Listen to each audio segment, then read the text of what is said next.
Millionaire sees three poor genius boys teaching his nonverbal disabled daughter to speak, and changes their lives. Let me know in the comments where you're watching from. It's always amazing to see. Now, on to the story. Richard Coleman stood motionless at the window of his Beacon Hill mansion, watching as yet another specialist exited his daughter's room with the same defeated expression. The Boston skyline glittered against the evening sky, a stark contrast to the heavy darkness that had settled in his heart. "Mr. Coleman." The doctor's voice was gentle but firm. "I'm afraid we're still unable to determine what's causing Olivia's regression." Richard's fingers tightened around the medical report until the expensive paper crumpled beneath his grip. His daughter, his 7-year-old miracle, had stopped responding to any stimuli 3 weeks ago. No eye contact, no interaction, nothing, but a haunting blankness in eyes that once sparkled with quiet intelligence. "That's unacceptable," he said, his voice low and controlled despite the storm raging inside him. At 48, Richard had built a technology empire from nothing. He wasn't accustomed to problems he couldn't solve with money or influence. "I've flown in specialists from across the globe. Someone must have an answer." The neurologist shifted, uncomfortably. "Mr. Coleman, Olivia's condition was already complex. This sudden regression is puzzling, but sometimes with rare neurological disorders, I don't pay you for sometimes, doctor." Richard cut him off, turning to face the man. Fully. "I pay you for solutions." After the doctor left, Richard entered Olivia's room. The space looked more like a hospital suite than a little girl's bedroom. Medical equipment humming softly, monitors tracking vital signs, a rotation of nurses maintaining a constant vigil. In the center of it all, Olivia sat propped against pillows, her golden hair carefully brushed, wearing her favorite blue dress. Her eyes stared vacantly at nothing. "Sweetheart," Richard whispered, taking her small hand in his. "Daddy's here." No response, not even a flicker of recognition. His mind drifted back to that day in Boston Common 2 weeks earlier.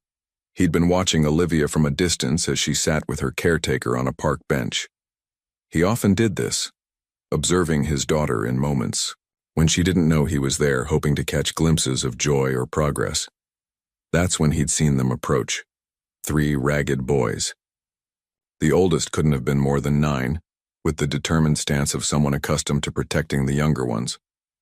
The middle boy carried a tattered backpack, while the smallest, maybe 5 years old, clutched a worn toy. Richard had watched, initially frozen with concern, as they approached Olivia while her caretaker was distracted by her phone. But instead of the harassment he'd feared, something miraculous happened. The oldest boy had made silly faces that drew the ghost of a smile from Olivia. The middle one pulled homemade cards from his backpack, and the little one had gently taken Olivia's hand. For a moment, a precious, fleeting moment, his daughter had opened her mouth, attempting to mimic the sounds the smallest boy was making. The memory twisted like a knife in his chest. Because, what had he done? He'd rushed forward, roughly shoving the children away, firing the caretaker on the spot, and dragging Olivia home, away from the first real connection she'd made in months. An elderly woman had hurried toward them, defending the boys, her grandsons apparently, but Richard had dismissed her with the same contempt he reserved for anyone he deemed beneath his notice. Now, as the machines beeped steadily in the quiet room, Richard Coleman faced the terrifying possibility that in his desperate attempt to protect his daughter, he might have destroyed her only chance at breaking through her silence. "I'm sorry, Olivia," he whispered, a tear sliding down his cheek. "Daddy made a terrible mistake." 2 weeks earlier, Richard stood concealed behind a massive oak tree in Boston Common, watching his daughter from afar. This had become his routine, observing Olivia when she thought no one was looking, hoping to witness some breakthrough in her silent world. Olivia sat on a bench while her caretaker, Jessica, scrolled through her phone. Richard frowned. He paid the woman handsomely to give his daughter her undivided attention. His irritation turned to alarm when he spotted 3 disheveled boys approaching. The oldest, skinny with determined eyes, looked about 9. The middle one, around 7, clutched a tattered backpack. The smallest couldn't be more than 5, with oversized clothes and a mop of unruly hair. Richard tensed, ready to intervene. But what happened next froze him in place. The oldest boy, Tyler, began making elaborate, silly faces. Richard watched in disbelief as Olivia's lips twitched upward in the ghost of a smile. The middle boy, Lucas, knelt before her, pulling handmade cards from his backpack. Each card had simple drawings paired with words. Happy, sad, hello. I made these myself, Lucas explained proudly. For my brother Mason when he couldn't talk good. The youngest boy, Mason, approached Olivia cautiously. With a gentleness that seemed beyond his years, he took her hand in his tiny fingers. Like this, he whispered, making soft sounds that seemed part of a private language. Miracle of miracles. Olivia opened her mouth, attempting to mimic the sounds Mason made. Something inside Richard snapped. He burst from his hiding spot, rushing toward the children. Get away from her, he shouted, roughly pushing Tyler back. Jessica, you're fired. Pack your things immediately. As he gripped Olivia's arm to pull her away, an elderly woman hurried toward them, her face flushed with indignation. What do you think you're doing? She demanded. Those are my grandsons. Your grandsons should be in school, not harassing vulnerable children, Richard spat. Keep them away from my daughter. The woman, Martha, stood her ground. They were only being kind, something you might learn from. I don't need parenting advice from someone who lets children run wild, Richard retorted, his voice dripping with disdain. Come, Olivia. We're leaving. As he pulled Olivia away, he failed to notice her looking back over her shoulder, her eyes following the 3 boys with longing. For the first time in months, something had awakened in her, a connection, and he had severed it instantly. Martha watched them go, her weathered face sad but resolute. Come, boys, she said softly. Some people can't see past appearances. Tyler took his brother's hands. But the girl who can't talk was happy with us, Grandma. I know, child, Martha sighed. I know. Neither Richard nor Martha realized then how profoundly their lives would soon become intertwined, or how those 3 little boys would change everything for the lonely millionaire and his silent daughter. The days following the park incident became increasingly torturous for Richard. Each morning he'd enter Olivia's room with forced optimism, only to be met with the same vacant stare. She refused to eat, avoided eye contact, and seemed to have retreated completely into her inner world. Mr. Coleman, Dr. Sarah Reynolds spoke, carefully, her experienced eyes studying Olivia as the child sat motionless on her bed. Has anything traumatic happened recently? Any changes to her routine or environment? Richard waved away the question. Nothing out of the ordinary, just the usual appointments and therapies. He conveniently omitted the park incident. Something about it made him uncomfortable. Perhaps the memory of his own behavior or the undeniable fact that Olivia had responded to those children in a way she hadn't with the expensive specialists he hired. I'll increase her therapy schedule, Richard declared, pulling out his phone. And I've ordered that new neural response equipment from Switzerland. It'll be here by Wednesday. Dr. Reynolds sighed. Mr. Coleman, more isn't always better. Olivia needs consistency and emotional connection, not just medical interventions. With all due respect, doctor, I believe in solutions. Real, tangible solutions, not feel-good theories. His tone left no room for debate. After the doctor left, Richard retreated to his home office, surrounding himself with medical journals and research papers. He made calls to specialists across the globe, offering obscene amounts of money for consultations. His company executives were instructed to handle operations without him. Olivia was his only priority now. Walter, his longtime chauffeur, observed this frenzy with growing concern. Having served the Coleman family for over 20 years, he'd witnessed Richard's transformation from an ambitious young entrepreneur to the cold, calculating businessman he'd become. But beneath that hardened exterior, Walter glimpsed something else. The desperate love of a father who didn't know how to reach his child. Late one evening, Walter was delivering fresh coffee to Richard's office when he found his employer staring blankly at the wall, medical reports scattered across his desk. "Nothing's working," Richard whispered more to himself than to Walter. "I've hired the best minds in medicine. I've thrown millions at this problem. Why can't I fix her?" Walter hesitated, then carefully set down the coffee cup. "Perhaps, sir. Some things aren't meant to be fixed. But understood." Richard looked up sharply. "What's that supposed to mean?" "Just that. Perhaps Miss Olivia needs something different than what medicine can provide." For a brief moment, Richard's carefully constructed facade cracked, revealing the terrified father beneath. "What if I lose her, Walter? What if she never comes back to me?" Walter nodded solemnly, understanding the unspoken fear. "Sometimes, sir, the answers come from unexpected places."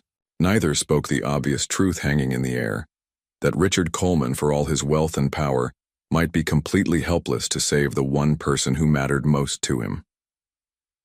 Walter stood outside Richard's office door, hand poised to knock, his weathered face reflecting inner conflict.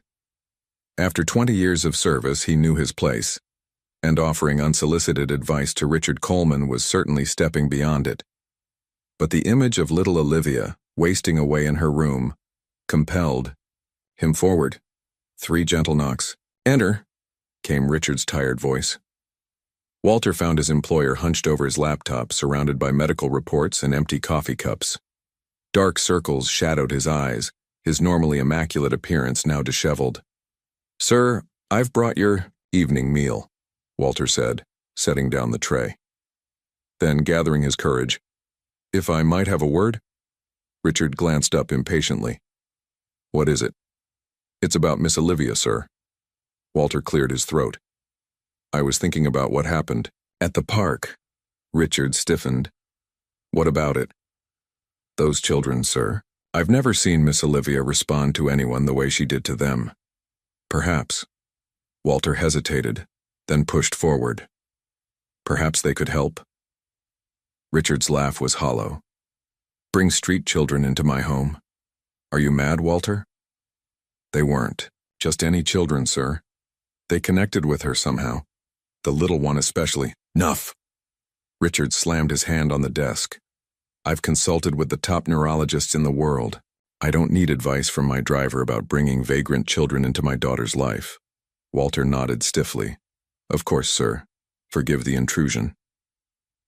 As the door closed behind Walter, Richard buried his face in his hands. The suggestion was absurd, irrational beneath consideration.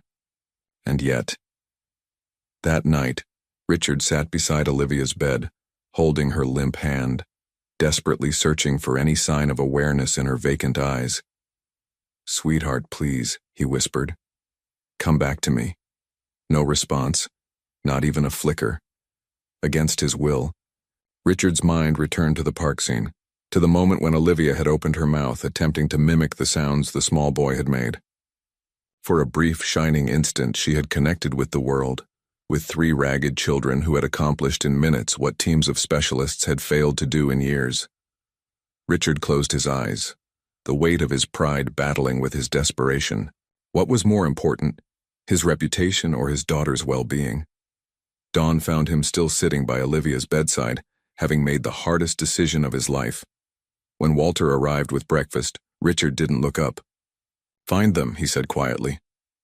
"Sir?" "The children from the park, their grandmother. Find them and bring them here." Richard finally turned, his eyes red-rimmed but determined. "Whatever it takes." Walter couldn't conceal his surprise or his relief. "Yes, sir, right away." As Walter hurried out, Richard looked back at his daughter. "I hope I'm not making another terrible mistake," he whispered. "But I'd do anything for you, Olivia. Anything at all."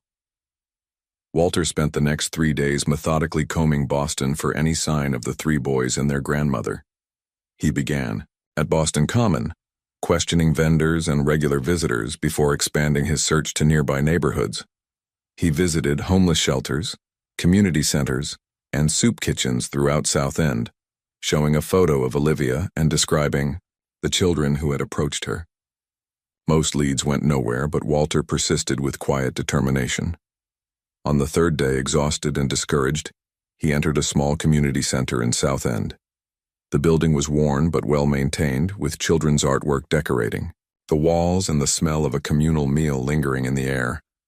"I'm looking for an elderly woman," Walter explained to the coordinator. "She has 3 grandsons, ages approximately 5, 7, and 9. The coordinator's eyes narrowed suspiciously. "Why are you looking for them?" "My employer's daughter. She's very ill. These children somehow connected with her, and we believe they might help her." "Would your employer happen to be Richard Coleman?" When Walter nodded, the coordinator's expression hardened. "Martha told me what happened. That man humiliated those boys in public." "Please," Walter said softly. "The little girl is getting worse. She won't eat, won't respond to anyone. Mr. Coleman is desperate." Before the coordinator could answer, a voice spoke from behind them. "So the mighty Richard Coleman needs our help now?" Walter turned to find an elderly woman watching him with sharp, intelligent eyes. Despite her worn clothing, she carried herself with unmistakable dignity. "Mrs. Martha," Walter said, recognizing her from the park. "Yes. Mr. Coleman sent me to find you and your grandsons." Martha crossed her arms. "First, he treats us like garbage, now he wants our help. The nerve of that man." "It's not for him," Walter replied. "It's for his daughter. She's very ill." A small head peeked around Martha's skirts.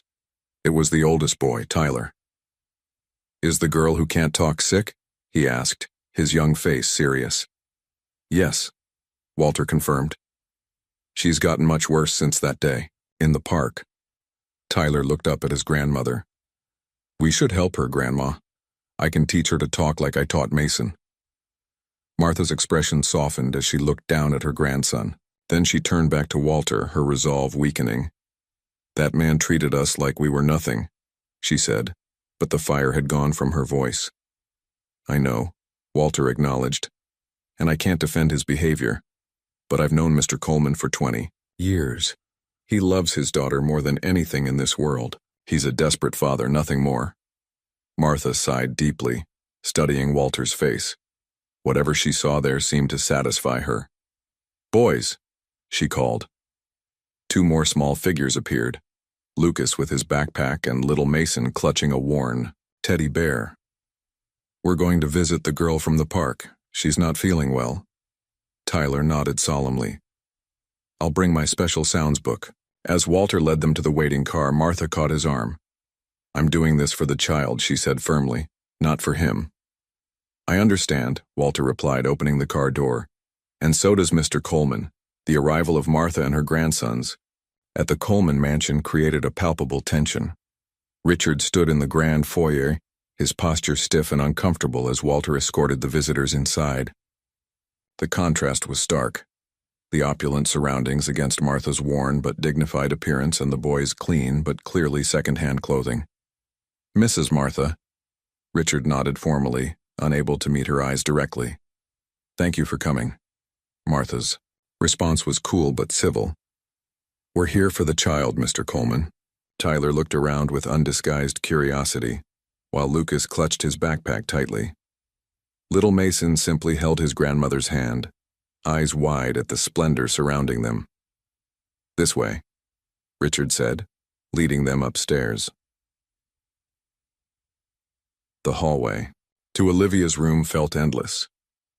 Richard paused outside her door, his hand on the knob. For a moment, vulnerability cracked his composed facade.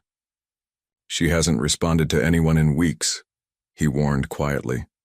"Please don't be disappointed if—" He couldn't finish the sentence. Martha's expression softened slightly at this glimpse of the worried father beneath the arrogant businessman. Inside, Olivia lay against her pillows, her face turned toward the window. A nurse was attempting to coax her to eat without success. "Olivia," Richard called softly. "There are some friends here to see you." No response. The nurse shook her head sadly and placed the untouched food aside.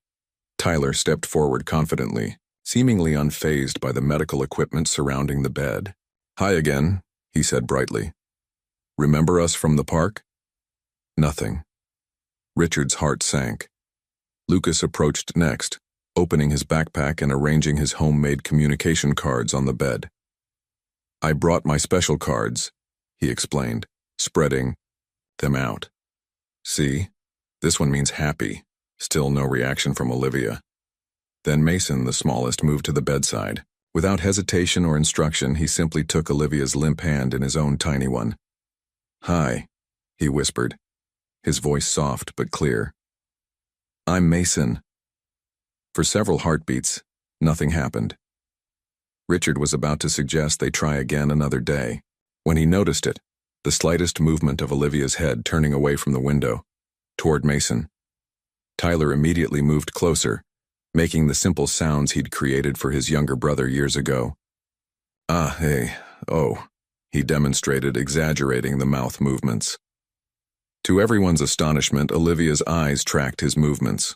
When Mason offered a spoonful of the abandoned food, she accepted it without resistance. "Try again," Tyler encouraged, making another sound. Olivia's lips parted slightly and a faint noise emerged, her first voluntary sound in weeks. "Ta," she managed, a clear attempt to say Tyler. Richard staggered backward, gripping the doorframe for support. The nurse gasped. Martha watched with quiet satisfaction. "She likes us," Mason stated simply, continuing to hold Olivia's hand as if it were the most natural thing in the world. Richard struggled to comprehend what he was witnessing. In mere minutes, 3 children without medical training or expensive equipment had reached his daughter in ways that teams of specialists had failed to do for weeks. In that moment, watching his daughter's eyes show recognition for the first time in what felt like an eternity, Richard Coleman realized how desperately wrong he had been, and how much he still had to learn. Over the next few days, a remarkable transformation took place in the Coleman mansion. Richard formally proposed that Martha and the boys visit daily, offering his driver to transport them and suggesting a generous compensation for their time. "I don't want your money," Martha replied firmly, "but I won't deny the children the chance to help that little girl." A new routine quickly established itself. The rigid medical schedule that had dominated Olivia's life gradually gave way to interactive sessions with Tyler, Lucas, and Mason. The sterile atmosphere of her room softened as children's laughter and whispered conversations replaced the clinical silence. Tyler, with his extraordinary intuition for nonverbal communication, developed a personalized system for Olivia. His methods were unconventional but effective, combining sounds, gestures, and facial expressions that somehow made perfect sense to the little girl. "You have to feel the sounds," he explained to a baffled speech therapist who observed their session. "That's how I taught Mason when he was little." Lucas, methodical and detail-oriented, created simple games and tools from household materials, communication boards, picture cards, and tactile objects that engaged Olivia's senses. His inventiveness impressed even Richard, who found himself taking notes on the boys' intuitive approaches. "Look, Mr. Coleman," Lucas demonstrated proudly. "I made this board so she can point to what she wants. See? It has pictures of everything, in her room." But it was Mason, the youngest, who formed the deepest bond with Olivia. The two would sit for hours, holding hands, exchanging glances that seemed to contain entire conversations. Mason's gentle presence had a calming effect that no medication had ever achieved. "They have their own language," Martha observed, watching the 2 children interact. "Sometimes words just get in the way." Richard observed these sessions from a distance at first, both fascinated and humbled by the natural ease with which the children connected with his daughter. The expensive specialists he'd hired stood on the sidelines, taking notes on methods they couldn't have conceived. Gradually, Richard began to participate, awkwardly at first, then with growing confidence. He learned Tyler's sound system, practiced Lucas's games, and sat quietly with Mason and Olivia, trying to understand their silent communication. The mansion itself seemed to breathe again. Doors that had remained closed for years were opened, rooms that had been preserved like museums, were now filled with the sound of children's footsteps. The kitchen staff, delighted by the change, prepared special treats for the afternoon sessions. Martha moved through this new environment with quiet dignity, maintaining a respectful distance from Richard while skillfully directing the children's activities. Her natural authority and gentle wisdom commanded respect from everyone in the household, including Richard himself.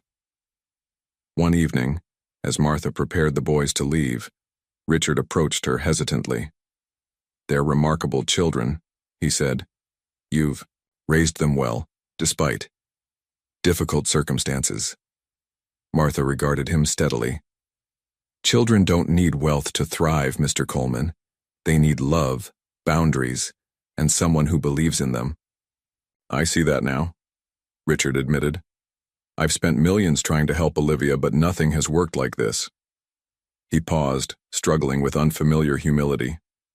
"Thank you." Martha's expression softened slightly. "Don't thank me yet. We still have a long way to go." As their car pulled away, Richard stood in the doorway watching. For the first time in years, perhaps for the first time since Olivia's diagnosis, he felt something he'd almost forgotten: hope. One evening, nearly 3 weeks into their new arrangement, Richard found himself sharing dinner with Martha in the mansion's smaller dining room. The children were in the sunroom with Olivia, their laughter drifting down the hallway. Richard swirled his wine thoughtfully, observing Martha across the table. There was something oddly familiar about her, a certain way she held herself, how she arranged her silverware with precision, her attentive gaze that seemed to notice everything. "You remind me of someone," he said abruptly. "Have we met before? Before the park, I mean." Martha carefully placed her fork down. "I wondered when you might ask that question." "So we have met?" She smoothed her napkin, choosing her words carefully. "Not exactly, but I knew your family well. I worked for your mother, Eleanor Coleman, for over 20 years. Richard nearly choked on his wine. "You worked for my mother? As what?" "I was the head housekeeper at the Coleman estate in Cambridge." Martha's voice was steady, matter-of-fact. "I managed the household staff from 1975 until 1995. Richard's mind raced through childhood memories, trying to place this woman in his past. 1995. That's when I was away at college. Why did you leave?" Martha hesitated. "I was dismissed, without references. For what reason?" "Your mother discovered that your brother Alex was spending time with my son Edward. They had become friends despite the differences in our family's positions." Martha's eyes held a hint of old pain. "Eleanor didn't think it appropriate for her son to associate with the housekeeper's boy." Richard sat back, stunned. "Alex never mentioned this. He wouldn't have.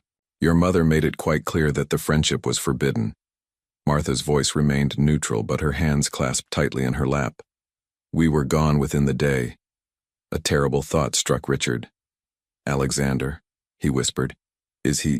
Was he the father of—" "No," Martha interrupted firmly. "Edward was their father. My son." "What happened to him?" Richard asked, dreading the answer. "Edward never recovered from being uprooted so suddenly. He grew up angry, resentful." Martha's voice wavered slightly. "He married young. But when Hannah became pregnant with Tyler, he abandoned them. The pattern repeated with Lucas and Mason. He comes and goes from their lives, more ghost than father." Richard felt sick. "And Hannah?" "She's a good woman who's had a difficult life. She left the boys with me temporarily while she tries to establish herself in Providence. I've been raising them since Mason was born." The implications crashed over Richard like a wave. His family's actions had set in motion a chain of events spanning generations. The entitled cruelty of his mother had shaped not only his life, but the lives of these children who were now saving his daughter. "I nearly did the same thing," Richard whispered, horrified. "In the park. I was becoming my mother." Martha regarded him steadily. "Yes, you were." Richard pushed back from the table, walked to the window.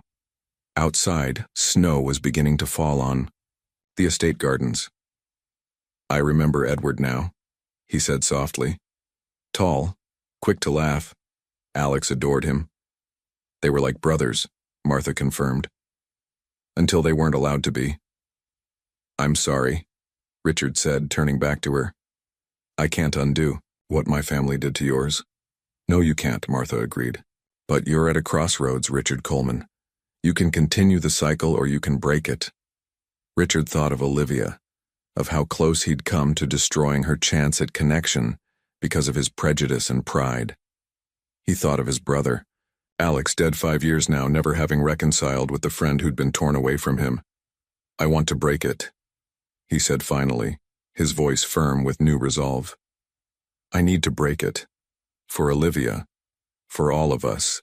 In the silence that followed, children's laughter floated in from the sunroom, a sound of pure joy that had been absent from the mansion for far too long. A sound that challenged decades of Coleman family tradition and offered the possibility of a different future. The revelation about Martha's connection to his family shook Richard to his core. That night he retreated to his study, unearthing old photo albums and family records he hadn't examined in years. In one dusty album, he found it. A summer picnic photo with a teenage Alexander laughing beside a tall boy with Martha's determined eyes. Edward. Sleep eluded him as memories resurfaced, as memories. How different might Edward's life have been if his mother hadn't interfered? How different might all their lives have been? When dawn broke, Richard emerged from his study a changed man. The transformation wasn't immediate or dramatic. It began with small gestures. He joined the children's morning session with Olivia instead of reviewing medical reports. He asked Martha about her techniques rather than consulting specialists. You have to get down on their level, Martha explained as Richard awkwardly lowered himself to the carpet where Olivia and Mason sat. Children don't communicate like adults. They speak through play, through touch, through presence. Richard felt ridiculous at first, a 48-year-old technology magnate sitting cross-legged on the floor, making nonsensical sounds with Tyler's encouragement. But when Olivia looked directly at him, truly saw him, for the first time in months, his embarrassment vanished. That's it, Mr. Coleman, Tyler exclaimed. She's connecting with you now. The corporate empire that had consumed Richard's life for decades suddenly seemed less important. He began delegating responsibilities, canceling unnecessary meetings, and rearranging his schedule to prioritize the afternoon sessions with Olivia and the boys. His executive team was baffled by the change. Richard Coleman, notorious for his 60-hour work weeks and ruthless business tactics, was now leaving the office by 3 each day and speaking of emotional intelligence and authentic connection. Sir, about the Singapore merger, his CFO ventured during one shortened meeting. What about it? Richard asked, checking his watch. We can drive a harder bargain. They're desperate to close, then offer fair terms. Richard interrupted. I want partners, not victims, and I need to be home by 3. The change extended beyond his business practices. Richard began acknowledging the mansion staff by name, inquiring about their families, noticing their contributions. Walter, who had served the family for decades, was particularly stunned when Richard insisted he join them for dinner one evening. You were right, Walter, Richard admitted over dessert. The answers did come from unexpected places. The most significant shift, however, was in Richard's approach to Olivia's care. The medical equipment was gradually moved to a side room. The rigorous therapy schedule gave way to a more balanced routine that incorporated play, rest, and natural interactions. Dr. Reynolds observed these changes with quiet approval. You're finally seeing your daughter, not just her condition, she noted during a follow-up visit. I was trying to fix her, Richard confessed, but she didn't need fixing. As Olivia began forming more sounds and responding to the communication system developed by Tyler, Richard found himself doubting every assumption he'd ever held. His wealth, his status, his power, none of it had helped his daughter. Instead, it had taken 3 children from the margins of society to show him what true connection looked like. One evening, as Richard watched Mason and Olivia drawing together, Martha joined him by the window. You're different, she observed. I'm trying to be, he replied. I spent years becoming exactly what my mother wanted, cold, efficient, successful. I never questioned it until now.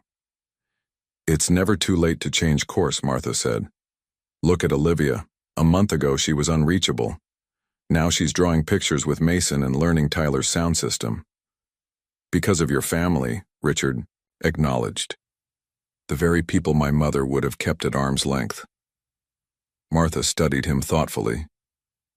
Perhaps that's the lesson in all this. The barriers we create, wealth, status, education, they don't protect us. They isolate us. Outside the window, snow continued to fall on the Boston evening, covering the manicured gardens in a blanket of white that made no distinction between expensive ornamental plants and common weeds. Inside, the laughter of children, all children, filled the once silent halls of the Coleman mansion. Richard Coleman, who had spent a lifetime building walls, now found himself tearing them down, one brick at a time. The peaceful rhythm that had developed at the Coleman mansion was shattered one crisp morning when Walter rushed into Richard's study, his usually composed demeanor visibly shaken. "Sir, there's a situation at the front gate.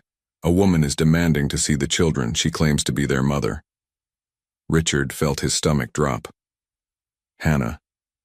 In the entrance hall, Martha stood rigidly beside a younger woman with tired eyes and Tyler's determined jaw. Despite her worn clothing, Hannah carried herself with unmistakable dignity. "Where are my children?" she demanded the moment Richard appeared.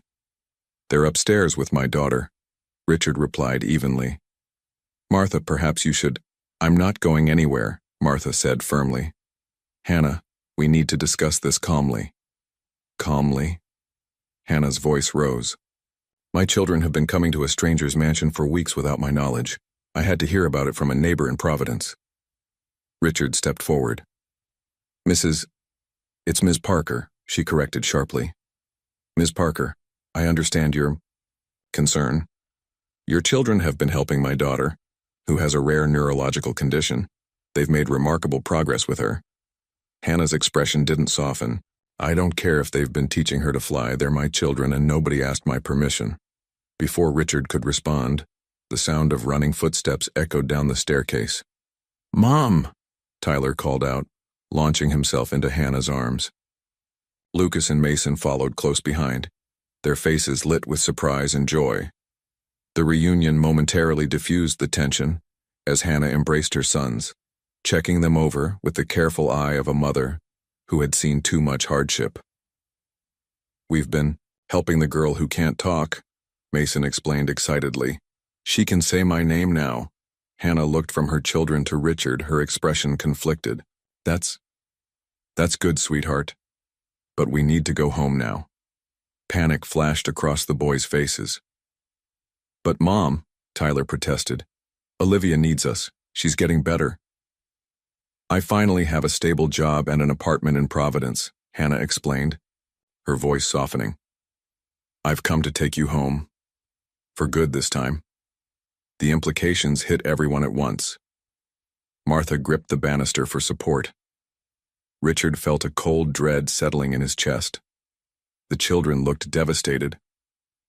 From upstairs came a high, distressed sound, Olivia sensing the disruption to her newfound stability.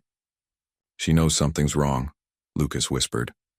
Richard made a split-second decision that would have been unthinkable just weeks earlier. Instead of wielding his power and influence to control the situation, he chose honesty. "Ms. Parker," he said, "your children have become vital to my daughter's recovery. I can't pretend otherwise, but I also understand they belong with their mother." He took a deep breath. "Would you be willing to discuss a compromise?" Hannah's eyes narrowed with suspicion. "What kind of compromise?" "My company has offices in Providence. We always need intelligent, capable people." He gestured toward the sitting room. "Perhaps we could discuss employment opportunities that would allow you to be with your children while they continue helping Olivia." Hannah hesitated, clearly torn between distrust of this wealthy stranger and the opportunity he represented. "I don't accept charity," she said firmly. "This isn't charity," Richard countered. Your children have a gift that no amount of money could buy. They've done more for Olivia than teams of specialists. I'm offering a fair exchange. Your expertise for theirs." Martha stepped forward, placing a gentle hand on Hannah's arm. Please hear him out, dear. For the boys." Upstairs, Olivia's distress escalated. Mason slipped away from the group, climbing the stairs with determined focus. "I need to help her," he explained simply when his mother called after him. In that moment, watching her youngest son respond to another child's need with such instinctive compassion, Hannah's resistance began to soften. "Fine," she said finally. "We'll talk, but I make no promises." As they moved toward the sitting room, Richard caught a glimpse of Mason at the top of the stairs, leading a trembling Olivia by the hand. The little girl's eyes were wide with fear, but her fingers were firmly entwined with Mason's, a connection that transcended words, wealth, and the complicated history of their families. The delicate new balance at the Coleman mansion was barely 3 weeks old when Richard received the call that sent his carefully reconstructed world into turmoil once more. "Richard? It's Miranda. I'm at Logan Airport." His ex-wife's voice, with its crisp British accent, sent a jolt through Richard's system. Miranda Coleman had walked away from their family 5 years ago, unable to cope with Olivia's diagnosis and Richard's obsessive approach to their daughter's care. She had returned to her native London, maintaining only the most perfunctory contact since.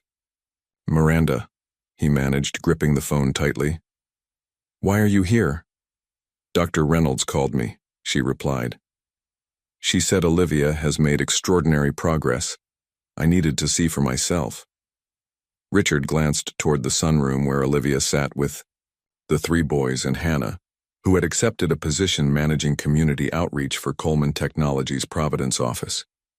The family had moved into the guest cottage on the estate grounds 2 weeks earlier, an arrangement that benefited everyone involved. "Things are different now," Richard warned. "Very different." "So I've gathered," Miranda responded. "Will you send a car, or shall I take a taxi?" When Miranda arrived, her presence seemed to fill the mansion with a familiar tension. At 45, she remained striking, tall and slender, with Olivia's golden hair and delicate features. She moved through the entrance hall with the confidence of someone who had once claimed this space as her own. "You've changed things," she observed, noting the children's artwork now displayed alongside priceless paintings. "Yes," Richard acknowledged simply. Their reunion was awkward, loaded with unspoken accusations and regrets. But when Miranda first saw Olivia in the sunroom, surrounded by her new friends, the practiced composure she had maintained cracked visibly. "Oh my God," she whispered, watching her daughter laugh as Tyler performed an elaborate pantomime. "She's actually engaging." Richard stood beside his ex-wife, uncertain whether to feel proud of Olivia's progress or defensive about Miranda's 5-year absence. "Tyler, Lucas, and Mason have done what all our specialists couldn't," he said quietly. "They reached her." Miranda approached cautiously, kneeling at the edge of the children's circle. "Hello, Olivia," she said softly. "Do you remember me?" "It's Mummy." The room fell silent. Tyler, Lucas, and Mason watched with solemn curiosity. Hannah tensed, protective of both her children and Olivia, with whom she had formed her own bond. From the doorway, Martha observed the scene with wise, watchful eyes. Olivia studied Miranda's face for a long moment. Then, using the communication board Lucas had designed, she pointed deliberately, first to the image of a woman, then to a picture of a house, and finally to a question mark. "She's asking if you're staying," Lucas translated helpfully. The simple question carried the weight of years of abandonment. Miranda's composure broke completely as tears filled her eyes. "I don't know, darling," she answered honestly. "I'd like to for a while." Over dinner that evening, with the Parker family returned to their cottage, Richard and Miranda sat across from each other at the table where they had once presided as husband and wife. "Why did you leave?" Richard finally asked the question that had burned within him for 5 years. Miranda set down her fork, meeting his gaze directly. Because I couldn't bear what we were becoming. You were obsessed with fixing Olivia, with finding the perfect treatment, the perfect specialist. And she faltered. I was weak. I couldn't face a lifetime of watching our daughter struggle. I told myself she had you, that you would move mountains for her. I tried, Richard admitted. I failed spectacularly until 3 homeless children showed me what Olivia really needed. Miranda studied him with new eyes. You've changed. I had to, he replied simply. And now? She asked. Where do we go from here? It was a complicated question, with no easy answer. Miranda's return added yet another layer of complexity to the already unconventional household. Her presence both unsettled and completed something in their daughter's life. A missing piece restored, however tentatively. As the days passed, Miranda observed the dynamics that had developed in her absence. She watched Hannah's growing confidence as she balanced motherhood with her new professional role. She noted Martha's quiet authority that somehow held their disparate family together, and she witnessed the remarkable bond between Olivia and the 3 boys who had broken through her isolation. It's extraordinary, Miranda confided to Richard one evening as they watched the children from the terrace. This hodgepodge family you've created, it's nothing like what we planned, but it works. Richard nodded. I've learned that sometimes. The best families aren't the ones we plan. They're the ones we find. The days following Miranda's return brought a complex tapestry of emotions to the Coleman mansion. What might have become a bitter contest for Olivia's affection instead evolved into something unexpected, a tentative alliance between 2 women who had navigated very different kinds of pain. I left because I couldn't face it, Miranda confessed to Hannah one afternoon as they watched the children in the garden. What kind of mother does that make me? Hannah considered this, her expression thoughtful rather than judgmental. Parenthood breaks us all in different ways, she said finally. I've made my share of mistakes too. This simple acknowledgement, the shared humanity beneath their vastly different circumstances, formed the foundation of an unlikely friendship. Miranda, with her polished London sophistication, and Hannah, with her hard-earned resilience, found common ground in their love for their children and their desire to heal fractured families. Miranda decided to rent a small house near the estate, allowing her to be present in Olivia's life while maintaining healthy boundaries with Richard. Their marriage was beyond repair, both acknowledged, but they could forge a new kind of partnership focused entirely on their daughter's well-being. I'm thinking of staying in Boston permanently, Miranda told Richard as they reviewed Olivia's progress with Dr. Reynolds. I've missed too much already. Richard nodded, surprised by the lack of resentment he felt. Olivia would like that. We all would. Meanwhile, Hannah flourished in her new position. Years of managing crises with limited resources had honed her problem-solving skills and empathy, qualities that made her exceptionally effective at community outreach. Coleman Technology's reputation began to shift in Providence, from distant corporate entity to engaged community partner. You have a natural talent for this work, Richard observed during a review of her first community initiative, a technology access program for underserved neighborhoods. Poverty teaches you to see what people actually need, not what others think they should have, Hannah replied. Martha remained the steady center of this evolving constellation. Guiding both families with quiet wisdom, she moved between the mansion and the guest cottage with ease, maintaining traditions while embracing necessary changes. Her decades of experience managing a household served her well as she helped balance the complex dynamics of their blended family.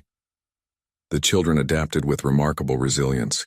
Tyler, Lucas, and Mason treated the estate grounds as an extension of their playground, equally comfortable in the guest cottage with Hannah and in the mansion with Olivia.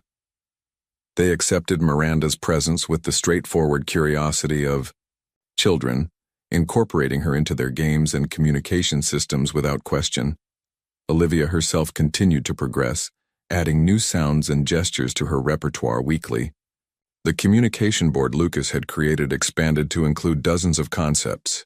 She began to express preferences, emotions, and even simple jokes.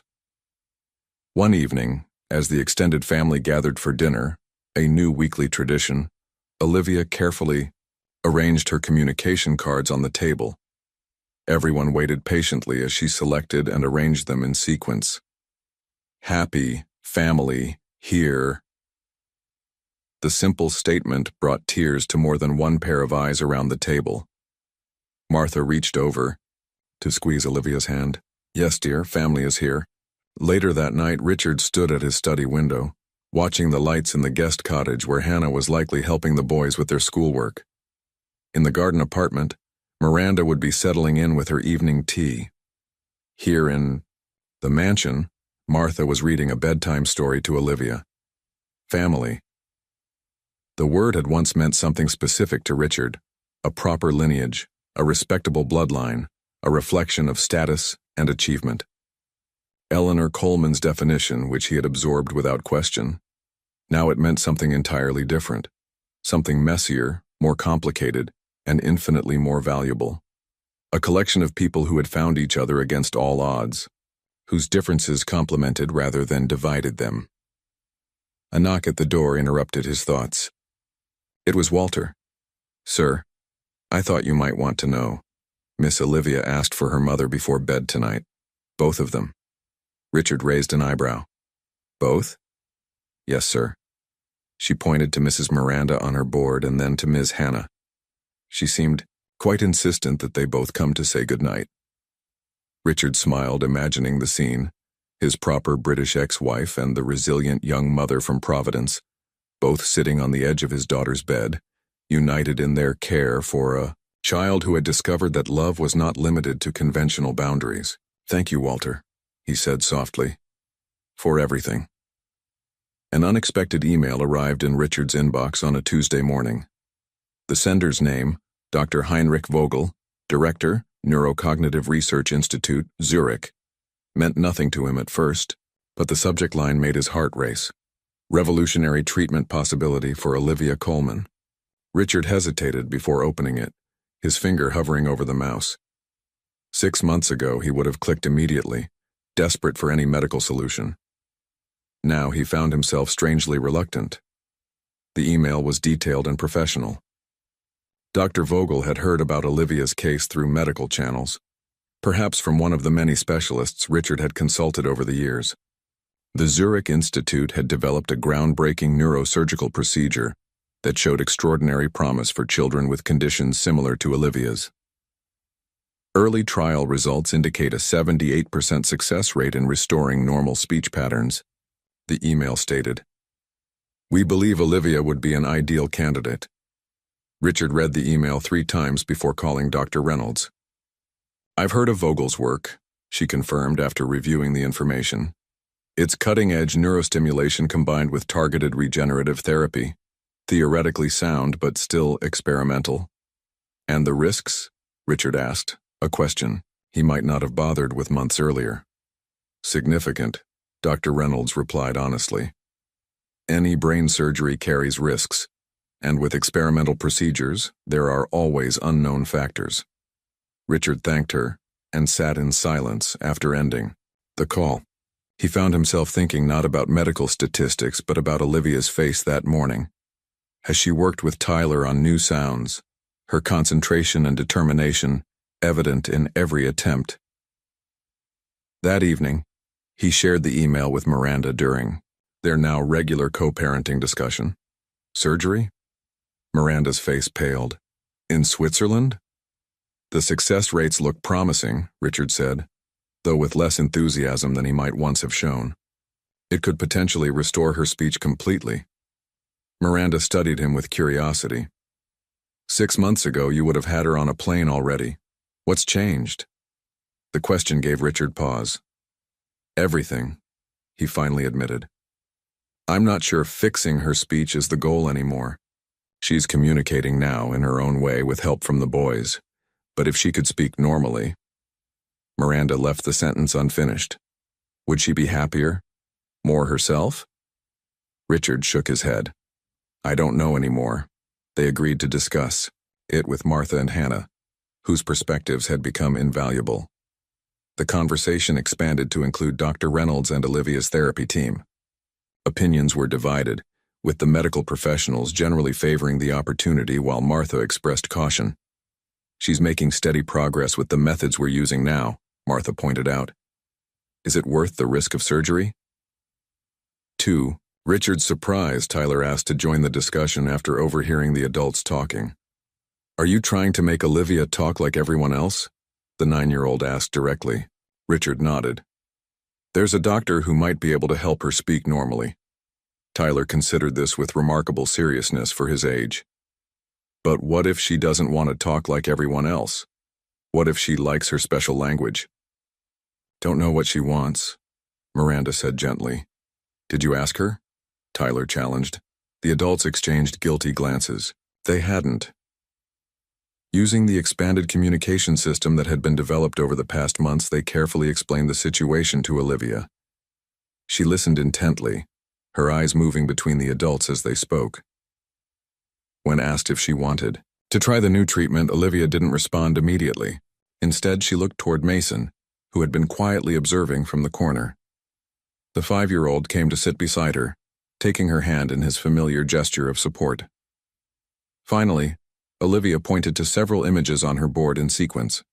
Scared, doctor, cut, head, then, more hopefully, friends, help, me, talk, already.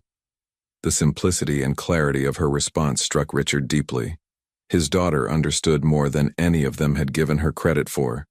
She recognized both the opportunity and the risk, and she had made her choice based not on medical possibilities, but on human connection. Later that evening, as Richard drafted a polite but firm refusal to Dr. Vogel, he reflected on how completely his values had transformed. 6 months ago, he would have pursued any medical solution regardless of risk in his desperate quest to make Olivia normal. Now he understood that normal was a meaningless standard, and that his daughter's happiness and sense of security were the only metrics that truly mattered. When Dr. Vogel responded with an insistent follow-up, "This may be her only opportunity for a normal life," Richard's reply was brief but resolute. "My daughter is already living an extraordinary life, surrounded by people who love and understand her exactly as she is. We respectfully decline." The invitation to meet with the Swiss medical team arrived by courier. Formal, impressive, and impossible to ignore. Dr. Heinrich Vogel and his associates would be in Boston for a medical conference and requested a personal consultation regarding Olivia. Richard shared the invitation with Miranda during their weekly co-parenting coffee. "They're persistent," Miranda observed, studying the embossed letterhead. "I suppose that's a good quality in surgeons."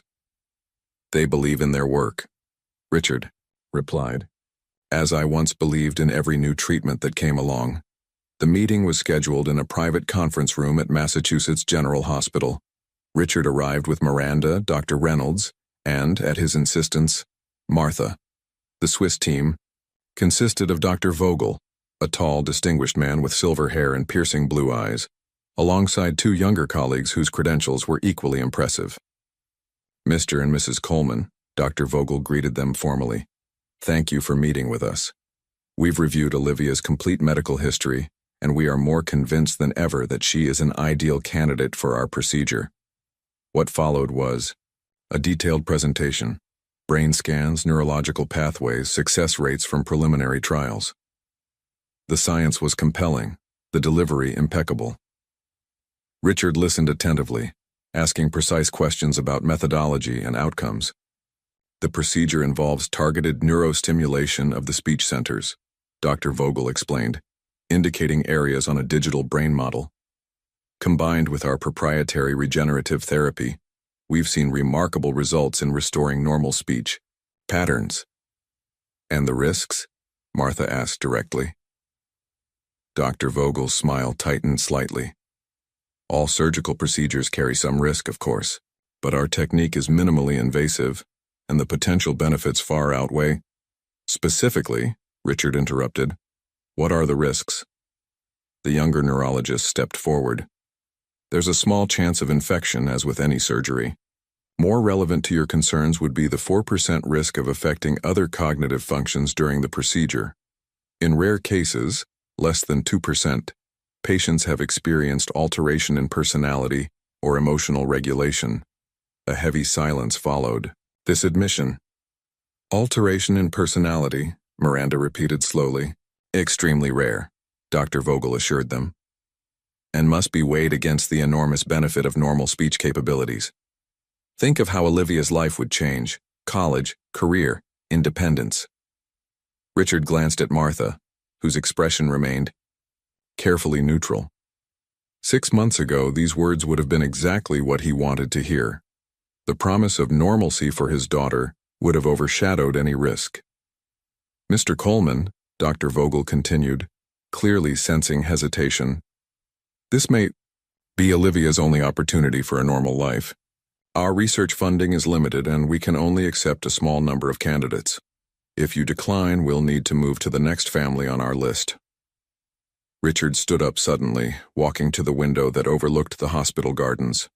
Below, patients in wheelchairs were enjoying the spring sunshine, some accompanied by visitors, others by therapy dogs. Dr. Vogel, he said finally, turning back to the room, I appreciate your team coming all this way, but we must decline your offer. The Swiss doctor blinked in surprise. Mr. Coleman, perhaps you don't fully understand the opportunity. I understand perfectly, Richard interrupted with unexpected gentleness. 6 months ago, I would have signed whatever consent forms you put in front of me. I would have paid any amount, taken any risk if it meant making my daughter normal. He moved back to the table, his decision becoming firmer with every word. Olivia is progressing remarkably with her current support system. She's communicating effectively through multiple channels, sign language, picture boards, and a growing vocabulary of sounds. More importantly, she's happy. But she could have a normal life, Dr. Vogel insisted. Who defines what's normal? Richard asked, the question genuine rather than confrontational. My daughter has a family that loves her unconditionally. She's learning to communicate in ways that work for her. She has meaningful connections with other children. By any measure that truly matters, her life is already extraordinary. Dr. Reynolds nodded in quiet approval. Martha reached over to squeeze Richard's hand briefly. Miranda's eyes shone with unexpected tears. Medicine should serve people as they are, Richard continued, not attempt to remake them into some arbitrary standard of normalcy. I've learned that lesson the hard way. As they gathered their belongings to leave, Dr. Vogel made one final attempt. You're making an emotional decision rather than a logical one. Richard smiled. Yes, he agreed simply, and that's the greatest progress I've made as Olivia's father. Outside the hospital, Martha linked her arm through Richard's as they walked toward the waiting car. Eleanor Coleman's son would never have made that decision, she observed quietly. No, Richard agreed. He wouldn't have. The definitive rejection of the Swiss procedure marked more than a medical decision. It represented Richard's complete break from the values that had shaped his life for decades. The obsession with appearances, status, and conformity that he had inherited from his mother had finally lost its grip on him. In its place was something far less glamorous but infinitely more valuable: the wisdom to accept his daughter exactly as she was, and the courage to defend her right to be herself, in a world that too often demanded conformity. 1 year later, the Coleman mansion stood transformed. The sterile medical wing had been converted into a vibrant, inclusive school for children with diverse communication needs. Where cold medical equipment once dominated, colorful learning stations and adaptive technology now filled the space. The gardens, once manicured to perfection, now featured accessible playground equipment and sensory paths designed with input from the children themselves. In the main hall, a celebration was underway. The first end-of-year presentation of the Coleman Communication Academy was about to begin, and families filled the seats, some wealthy, others from modest backgrounds, all united by their connection to children who communicated differently. Richard stood near the back, watching with quiet pride. His corporate responsibilities had been dramatically reduced over the past year, with trusted executives handling daily operations while he focused on the school. The technology titan who once measured success in profit margins and market share now found fulfillment in the small victories of children finding their voices in whatever form those voices took. Hannah moved confidently through the crowd, greeting parents and directing volunteers.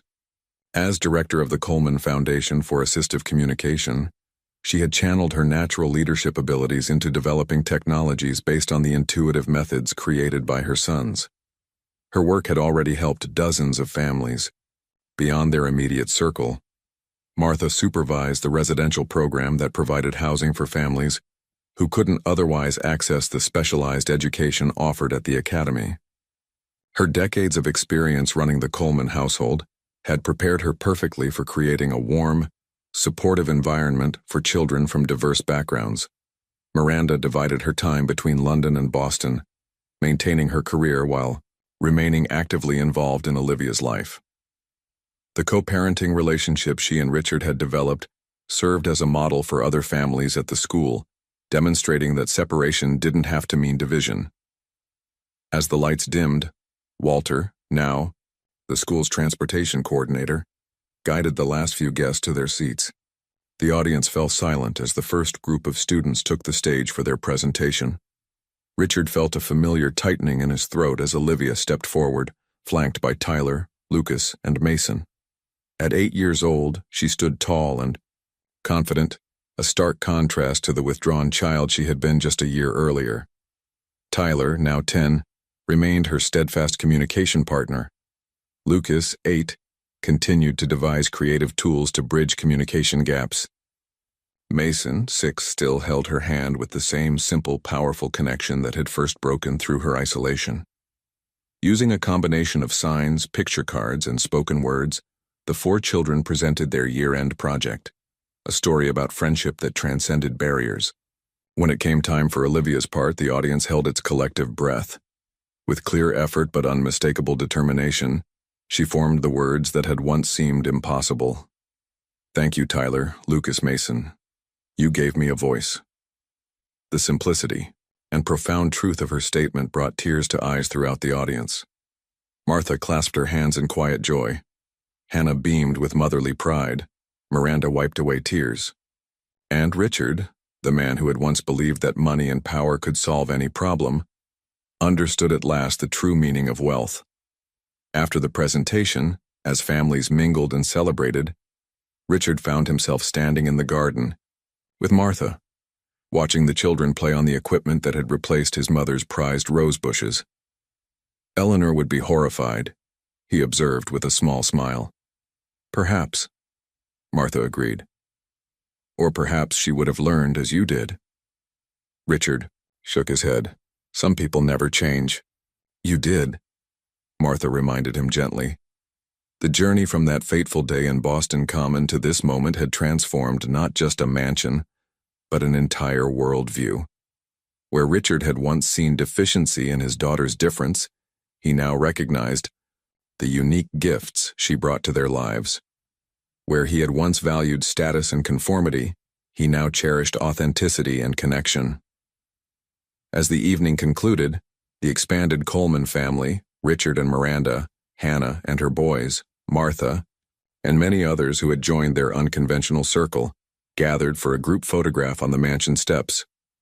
"Everyone say, 'family,'" called the photographer. The word echoed across the gathering, some speaking clearly, others signing, some using communication devices, others making unique sounds that meant the same thing: family, connection, belonging, and Olivia's voice in its own perfect hard-won form joined the chorus.